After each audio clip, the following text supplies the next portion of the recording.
কিছু আলেম দীর্ঘদিন ইসলামী খেলাফতের পক্ষে মাঠে ময়দানে বক্তব্য দিয়েছে।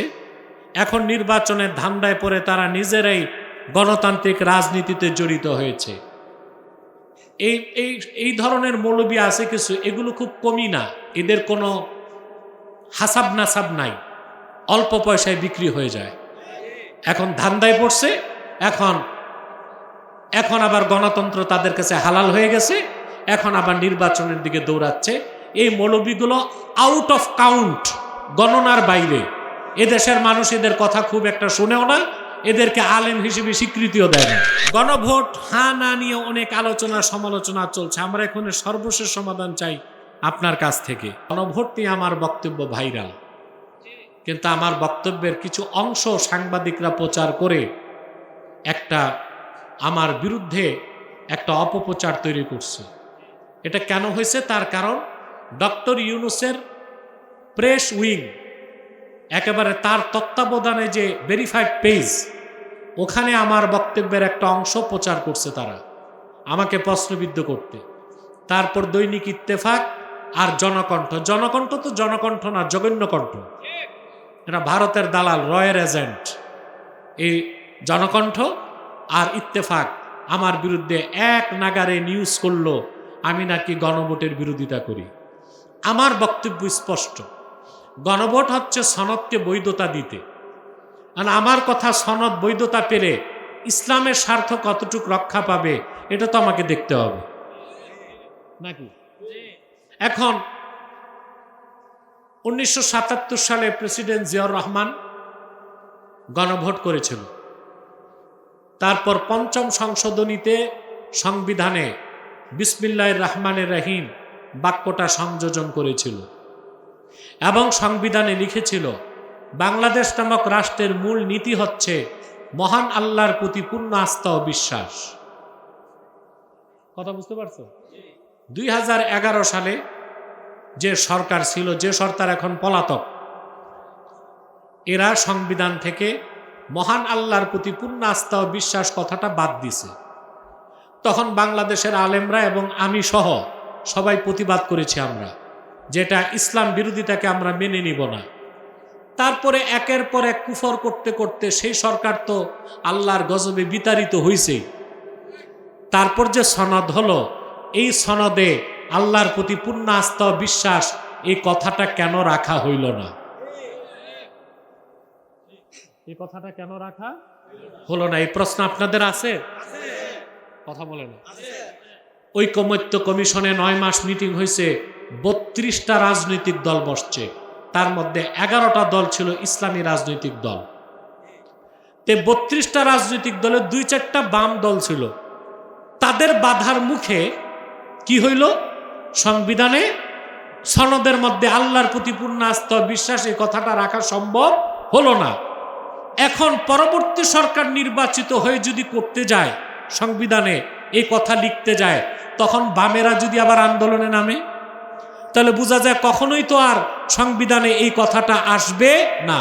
অতএব যেই সনদ অপরিপূর্ণ, যেই সনদে ইসলামের স্বার্থ রক্ষা হয় নাই, ওই সনদ সংশোধনের আগ পর্যন্ত ব্যক্তিগতভাবে আব্বাসী গণভোটকে সমর্থন করেন। আপনারা দেখছেন সে কি রকম জঙ্গলি। আমেরিকার প্রেসিডেন্ট রাতের অন্ধকারে আরেক দেশের প্রেসিডেন্টকে বউসহ হাইজ্যাক করছে, দেখেন নাই? ভেনেজুয়েলার প্রেসিডেন্টকে রাতের অন্ধকারে ডেল্টা ফোর্স পাঠিয়ে তাকে গ্রেফতার করছে। এমনকি একটা মহিলার ইজ্জতও দেখে নাই, তার বউকেও অ্যারেস্ট করছে। এটাই হচ্ছে যুক্তরাষ্ট্রের ডেমোক্রেসি, এটাই যুক্তরাষ্ট্রের সভ্যতা, এটাই হচ্ছে তাদের কাছে বাক স্বাধীনতা, এটাই হচ্ছে তাদের কাছে মানবাধিকার। মনে রাখবেন, একমাত্র ইসলামের আদর্শের মাধ্যমে পৃথিবীতে আইনের শাসন, ইনসাফ প্রতিষ্ঠিত হতে পারে। আর এই পৃথিবী উম্মতে মুহাম্মাদীর মুসলমানদের কাছেই নিরাপদ। পশ্চিমা সভ্যতা দিয়ে এই পৃথিবীতে আদল, ইনসাফ, আইনের শাসন, মানবাধিকার প্রতিষ্ঠিত হতে পারে না। আর অমুসলিমরা যতই শিক্ষা ও দীক্ষায় উন্নত হোক, এই পৃথিবী তাদের কাছে নিরাপদ নয়, অনিরাপদ। আগে শুনছেন সোশ্যালিজম, এরপর শুনছেন ক্যাপিটালিজম, ট্রাম্প দেখাইছে জাঙ্গালিজম। এটা কি জাঙ্গালিজম? আগে শুনছেন সোশ্যালিজম, রাশিয়ারটা কি সোশ্যালিজম, আমেরিকারটা কি ক্যাপিটালিজম, পুঁজিবাদ, সমাজবাদ। আর ট্রাম্প বলছে যে আমার কাছে কোনো বাদ নাই, জাঙ্গালিজম, জঙ্গলি আইনে পৃথিবী চলবে। ভেনেজুয়েলার প্রেসিডেন্টকে অ্যারেস্ট করে ওর সাহস বাড়ছিল, হাত দিতে চাইছে ইরানের দিকে। ইরান বলছে আসো, হাত কেটে দিব। ভয়তে আর যায় না। আসলে ইরান বেঁচেছে কেমনে তা তো জানেন না আপনারা, আসল খবর জানেন? যুদ্ধ ফাইনাল ছিল, আমেরিকা অ্যাটাক করবে। সৌদি আরবের যুবরাজ প্রিন্স বিন সালমান ট্রাম্পকে ধমক দিছে যে ইরানে হামলা করলে এই আগুন মধ্যপ্রাচ্যে ছড়ায় যাবে। সাথে কাতারের প্রেসিডেন্ট এবং তুরস্কের প্রেসিডেন্ট। এই ভয়তে সে দেখছে যে মুসলমানরা তো একসাথে আমাকে হামলা করবে, সব তো এক হয়ে গেছে মধ্যপ্রাচ্যে, সাহস করে আর ইরানে হামলা করে নাই। হামলা করতে আমেরিকা, কিন্তু দেখতেন বিশ্ব মানচিত্র থেকে ইসরায়েল মুছে গেছে। কথা বুঝতেছেন তো? বলছিলাম ওদের কাছে পৃথিবী নিরাপদ না আমাদের কাছে নিরাপদ? জোরে বলেন। ট্রাম্প হোক আমেরিকার প্রেসিডেন্ট, ও পাক না নাপাক? কাফের মুশরিক কি? কারণ দিল নাপাক, তারাও কি নাপাক। কোন মুসলিম যার ইমান নাই তাকে যদি সার্ফ এক্সেল দিয়া মেঘনা নদীতে 70 বার গোসল দেন, তারপরও সে কি? জোরে বলতে হবে।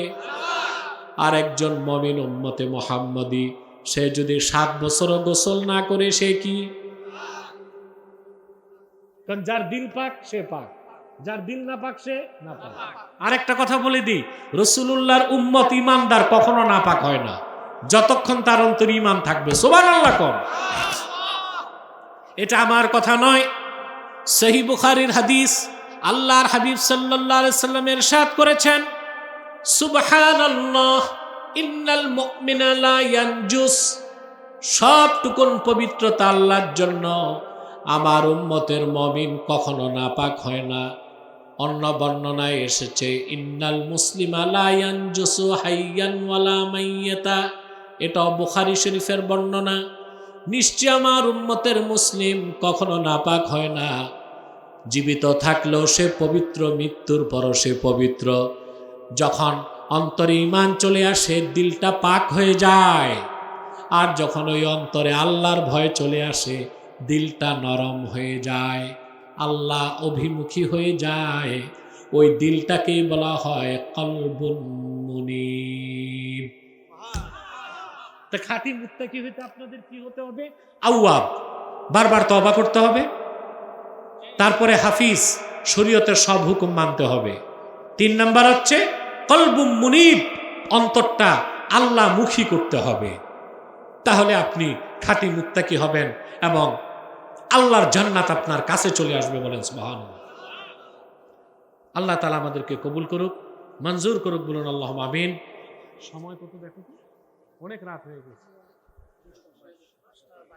এই তো প্রায় 10:30 বেজে যাচ্ছে। এই উৎস কেন? দোয়া হবে তো এখন। বসো প্রিয় ভাইরা, আমি এখন মোনাজাত করব। সবার জন্য আমি দোয়া চাই, বিশেষ করে তাহরিকে খাতমে নবুয়ত বাংলাদেশ না থানায় যারা আছে সবার জন্য দোয়া করবেন।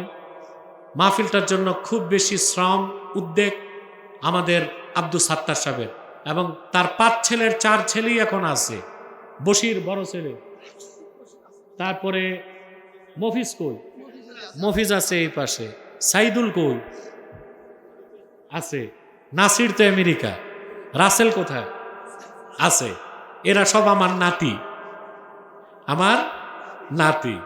এদের জন্য দোয়া করবেন। আব্দুল সাত্তার সাহেবের একটা নিয়ত আছে, তিনি একটা জায়গা খুঁজতেছেন, পেলেই আমাকে মাদ্রাসা করতে দিবেন। আর ওনার স্ত্রীর জায়গা থেকে তিনি মসজিদের জন্য এবং আমাদের খানকার জন্য দিবেন। আপনারা প্রাণ খুলে, আপনারা অন্তর থেকে দোয়া করবেন তার জন্য, যেন এই স্বপ্নগুলো পূরণ হইলেই আল্লাহ তাকে ডাক দেন এবং তার সন্তানদের ব্যবসায় যেন আল্লাহ বারাকা দান করেন। আল্লাহ তাকে সবচেয়ে বড় দুনিয়ার সম্পদ দিয়েছেন, 5 ছেলের 4 ছেলে ইঞ্জিনিয়ার, আলহামদুলিল্লাহ। তো আল্লাহ যেন তার দিলটাও বড় করে দেন, দিনের পক্ষে কাজ করার তৌফিক দান করেন। বলুন আল্লাহুম্মা আমিন। এতগুলো প্রশ্ন জমা করে রাখছো,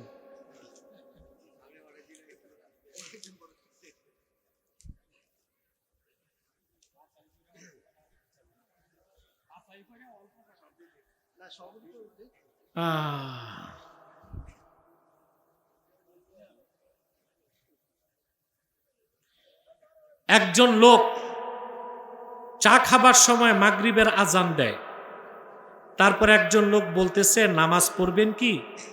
তারপর সে লোক হাতে সিগারেট রেখে বলতেছে আজানের সময় মনে মনে নামাজ পড়ে ফেলছে। এটা হচ্ছে নামাজ অস্বীকারী। এই লোকটা কাফের, তাকে তওবা করতে হবে, নতুবা পঞ্চায়েতে তার কোনো জায়গা নাই।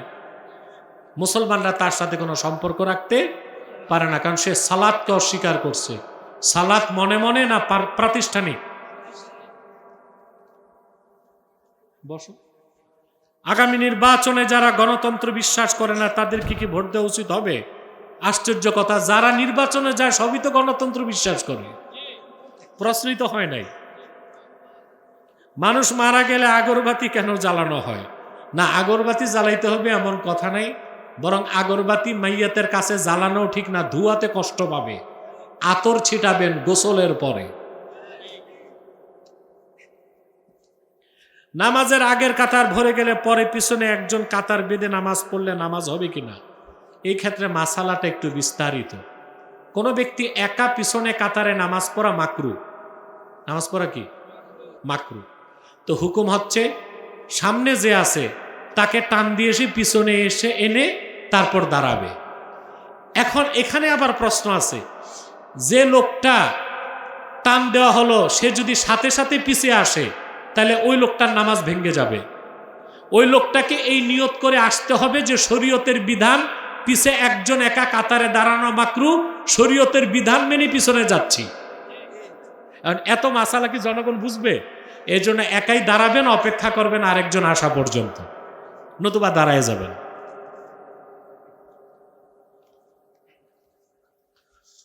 গণভোট হ্যাঁ না নিয়ে অনেক আলোচনা সমালোচনা চলছে। আমরা এখন সর্বশেষ সমাধান চাই আপনার কাছ থেকে।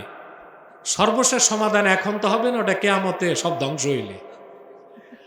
আমি যে কথা বলছি, গণভোট নিয়ে আমার বক্তব্য ভাইরাল, কিন্তু আমার বক্তব্যের কিছু অংশ সাংবাদিকরা প্রচার করে একটা আমার বিরুদ্ধে একটা অপপ্রচার তৈরি করছে।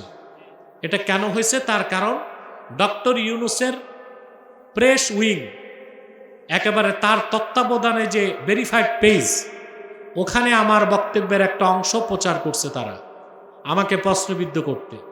তারপর দৈনিক ইত্তেফাক আর জনকণ্ঠ। জনকণ্ঠ তো জনকণ্ঠ না, জঘন্যকণ্ঠ। এটা ভারতের দালাল, রয়ের এজেন্ট।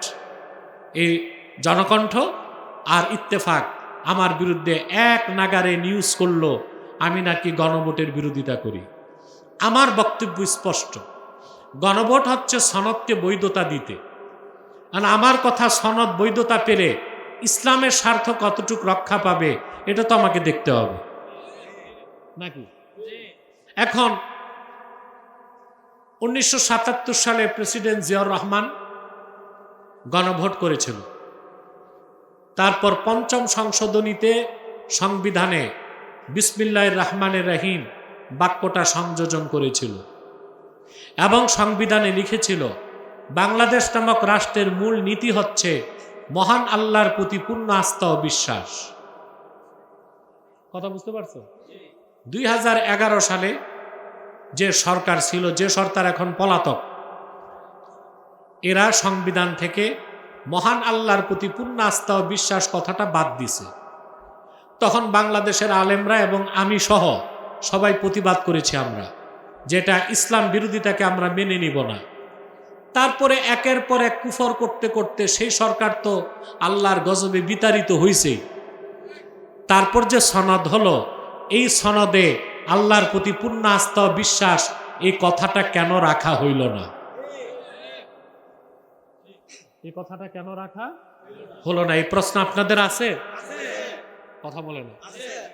ঐকমত্য কমিশনে 9 মাস মিটিং হয়েছে, 32টা রাজনৈতিক দল বসছে, তার মধ্যে 11টা দল ছিল ইসলামী রাজনৈতিক দল।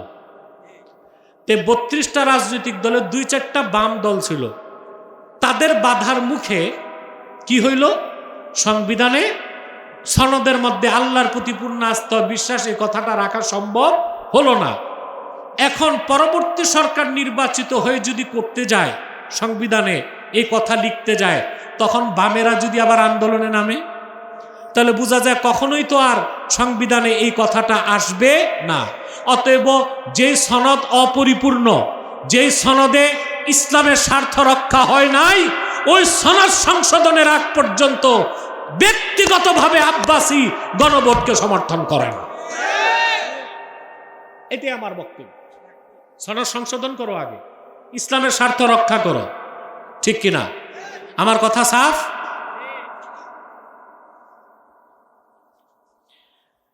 কিছু আলেম দীর্ঘদিন ইসলামী খেলাফতের পক্ষে মাঠে ময়দানে বক্তব্য দিয়েছে। এখন নির্বাচনের ধান্দায় পড়ে তারা নিজেরাই গণতান্ত্রিক রাজনীতিতে জড়িত হয়েছে। এই ধরনের মৌলবী আছে কিছু, এগুলো খুব কমই না, এদের কোনো হাসাব নাসাব নাই, অল্প পয়সায় বিক্রি হয়ে যায়। এখন ধান্দায় পড়ছে, এখন আবার গণতন্ত্র তাদের কাছে হালাল হয়ে গেছে, এখন আবার নির্বাচনের দিকে দৌড়াচ্ছে। এই মৌলবীগুলো আউট অফ কাউন্ট, গণনার বাইরে। এদেশের মানুষ এদের কথা খুব একটা শুনেও না, এদেরকে আলেম হিসেবে স্বীকৃতিও দেয় না। ক্ষমতার অপব্যবহার সম্পর্কে ইসলাম কি বলে? ক্ষমতার অপব্যবহার হচ্ছে জুলুম। আর আল্লাহ তাআলা কোরআন শরীফে বারবার বলেছেন, ইন্নাল্লাহা লা ইউহিব্বুজ জালিমিন, আল্লাহ তাআলা জালেমদেরকে পছন্দ করেন না। শরীয়তের দৃষ্টিতে একজন নারী কি কোনো পুরুষ পীর বা শায়েখের কাছে মুরিদ হতে পারে? হতে পারে, পর্দার আড়াল থেকে, সামনে আসা যাবে না।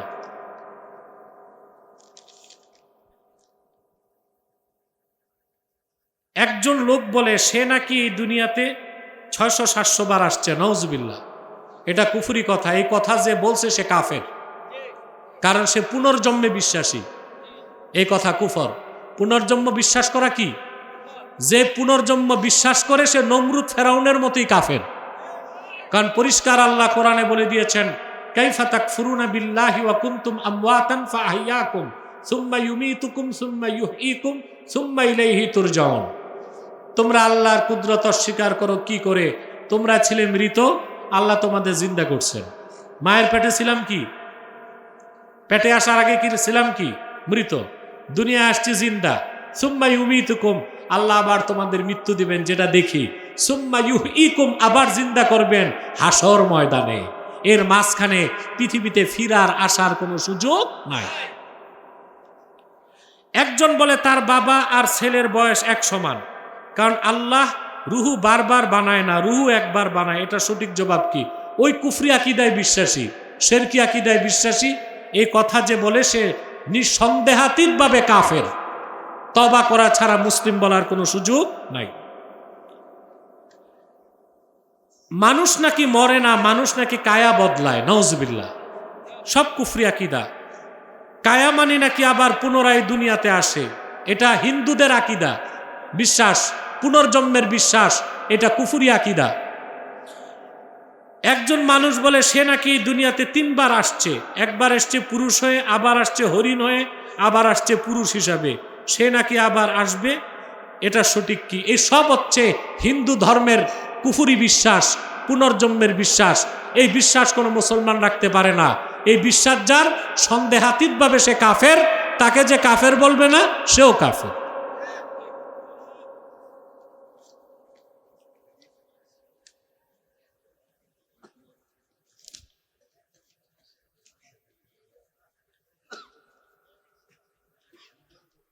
আব্দুল সাত্তার সাহেব কিছু বলবেন? মফিজের দাদির কালকে মৃত্যুবার্ষিকী, দোয়া করবেন আল্লাহ যেন তার দাদিকে মাফ করে দেয়। আবার কি? আমি একটু দুঃখ প্রকাশ করছি, আজকে মোল্লাকান্দিতে মাহফিল ছিল, মাদ্রাসার মাহফিল। এই মাদ্রাসা আমার বাবাই প্রতিষ্ঠিত করে গেছেন, যদিও এটা আমাদের হাতে নাই, এটা মোল্লাকান্দির মানুষের ব্যর্থতা। যাই হোক, তাদের মাহফিলটা আজকে ছিল। তারা এই মাহফিলটার স্বার্থে মাহফিলটাকে পরিবর্তন করে তারিখ কালকে নিয়েছে। তা আপনাদের উচিত না কালকে তাদের মাহফিলটা সফল করা? আগামীকাল খাদিজাতুল কুবরা রাদিয়াল্লাহু তাআলা আনহা মহিলা মাদ্রাসার মাহফিল। এটা কি মোল্লাকান্দিতে? কারামতিয়া কোনটা? না, সেটা না, এটাই নাম পরিবর্তন হয়েছে। ও এটা আলাদা মাদ্রাসা, খাদিজাতুল কুবরা রাদিয়াল্লাহু তাআলা আনহা মহিলা মাদ্রাসার মাহফিল আগামীকাল। আজকে ছিল, তা আপনাদের মাহফিলটা সারতে তারা ডেট পরিবর্তন করছে। কালকে আপনারা দলে দলে সেখানে উপস্থিত হবেন, পারবেন না ইনশাআল্লাহ? এখানে আমার দুটো কিতাব আছে, নির্বাচিত তাফসীর প্রথম খণ্ড সূরা ফাতিহার তাফসীর, নির্বাচিত তাফসীর দ্বিতীয় খণ্ড সূরা ইখলাস ও সূরা ইনশিরাহের তাফসীর, এবং আমাদের মাদ্রাসার প্রসপেক্টাস আছে, এখানে দরবার শরীফ পরিচিতি আছে, নিয়ে যাবেন। আমার ছাত্রও এখানে বয়ান করছে, আব্দুর রহমান জাবিরি আমাদেরই ছাত্র, হাফেজ ইয়াসিন নুরি সেও বয়ান করছে, আমারই ছাত্র, মুফতি দিদার হোসেন আছে আমার ছাত্র, এখন পড়াশোনা করছে পাভেল। তো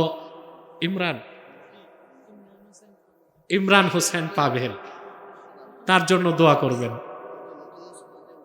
হ্যাঁ আচ্ছা ঠিক আছে। আর নতুন মসজিদ যেটা উদ্বোধন হবে ইনশাল্লাহ আমরা অনুমতি দিচ্ছি, আনুষ্ঠানিকভাবে উদ্বোধন হবে ইনশাল্লাহ। অনেকেই আমার কাছে মুরিদ হতে এসেছিলেন, আমি বলেছি স্টেজে, যারা মুরিদ হতে চান তারা স্টেজে আসবেন, আর আমি আপনাদের মাঠে তওবা করায় দিচ্ছি। পড়ুন বিসমিল্লাহির রহমানির রহিম। या अल्लाह तौबा किया मैंने सब बुरी बातों से और सब बुरे कामों से। बिस्मिल्लाहिर्रहमानिर्रहीम। ला इलाहा इल्लल्लाहु मुहम्मदुर रसूलुल्लाह सल्लल्लाहु अलैहि वसल्लम। अल्लाह के सिवा कोई नहीं है माबूद बंदगी की लायक, और मोहम्मद सल्लल्लाहु अलैहि वसल्लम अल्लाह के भेजे हुए रसूल है, आखिरी नबी है। तौबा किया मैंने बीच तरीका, चिश्तिया, कादरिया, नक्शबंदिया, मुजद्ददिया और मोहम्मदिया सल्लल्लाहु अलैहि वसल्लम। ऊपर हाथ मोहम्मद इनायतुल्लाह खलीफा शेखुल मशाइख हजरत मौलाना और मुर्शिदुना शाह सूफी निसार अहमद अब्बासी व सिद्दीकी मरहुम मकफूर के खलीफा शेखुल मशाइख हजरत मौलाना और मुर्शिदुना शाह सूफी सिद्दीक अहमद अब्बासी व सिद्दीकी मरहुम मकफूर के। या अल्लाह आप इन तरीकों की नेमतें मेरे नसीब फरमाइए। আসুন আমরা একটু সালাত ও সালাম পড়ে দোয়া করি মহব্বতে। সাল্লাল্লাহু